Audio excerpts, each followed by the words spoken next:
Right Jaganmohan గారు మీరు ఒక్క నిమిషం లైన్లో ఉండండి. ప్రమాదానికి గురైన విమానం సాంకేతిక వివరాలు 16 ఏళ్లుగా సర్వీస్లో ఉంది. Chartered flight Lear Z45XR model chartered flight అది.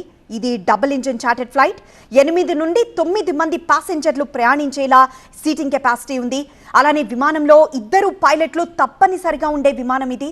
సో దాదాపు 2500 నుంచి 3000 కిలోమీటర్ల రేంజ్ వరకు ఇది వెళ్ళగలదు.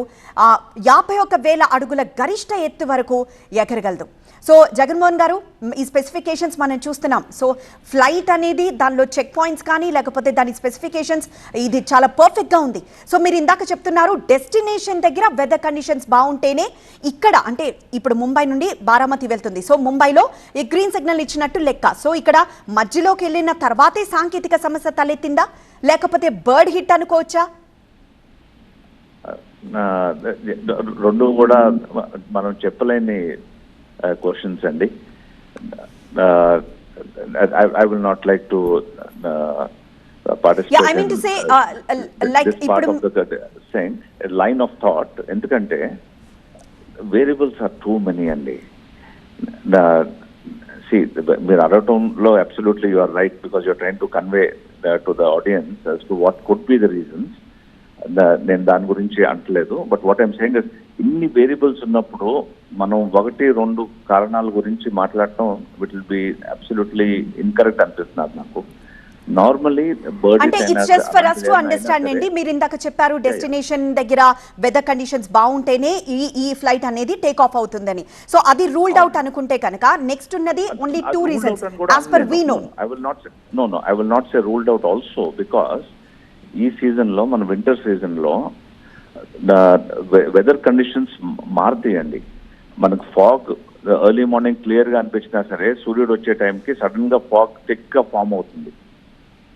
సో అలాంటి చేంజెస్ కూడా అవుతాయి.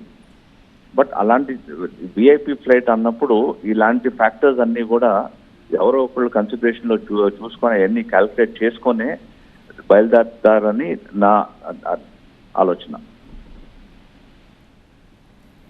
రైట్. సో ఆ పైలట్లు అంటే ఇప్పుడు మనకి నెక్స్ట్ ఈ రీజన్స్ అనేది ఇక బ్లాక్ బాక్స్ నుండి తెలిసే అవకాశం ఉందా లేకపోతే ఏటీసీతో వాళ్ళు లాస్ట్ ఏం మాట్లాడారు ఎలాంటి ఇన్ఫర్మేషన్ ఇచ్చారు అన్న విషయం కూడా ఏమన్నా తెలుస్తుందంటారా?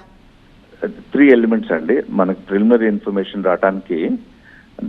ఏదైతే radio communications either from the aircraft or from the land station ground station which has received those instructions or ground station which has passed instructions. So ee rendu elements outte. Third element is if the aircraft crew okavela ఏదన్నా emergency సంకేతం distress signal కానీ distress signal అంటే May Day call అంటారు లేకపోతే pan call అంటారు. ఇలాంటి indication ఏదన్నా సరే గ్రౌండ్ స్టేషన్ కానీ ఇతర ఎయిర్క్రాఫ్ట్స్ ఏదైతే ఆ ఫ్రీక్వెన్సీలో ఫ్లై చేస్తున్నారో వాళ్ళకి కూడా కన్వే చేయవచ్చు. మాకు ఇలా సాంకేతిక లోపం ఉంది, మేము ప్రాబ్లం అయింది, మేము ఇక్కడ పోస్ట్ ల్యాండ్ అవుతున్నాము లేకపోతే క్రాష్ ల్యాండ్ అవుతున్నాము అని. ఇవన్నీ ఒక ఎత్తునైతే there is another very very unfortunate condition which has happened many times in the world and constantly safety factors ఎప్పుడు దాని గురించి మాట్లాడతారో there is something called controlled flight into terrain, CFIT అంటారు. సో అలాంటిది ఏదైనా అయిందా కూడా మనకి ఏమీ తెలియదండి. So controlled flight into terrain అంటే aircraft is fully serviceable, the crew is trying to land at a particular destination but due to certain factors it causes a condition wherein with a fully serviceable aircraft we go into the ground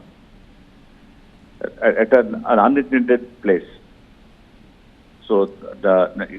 But everything is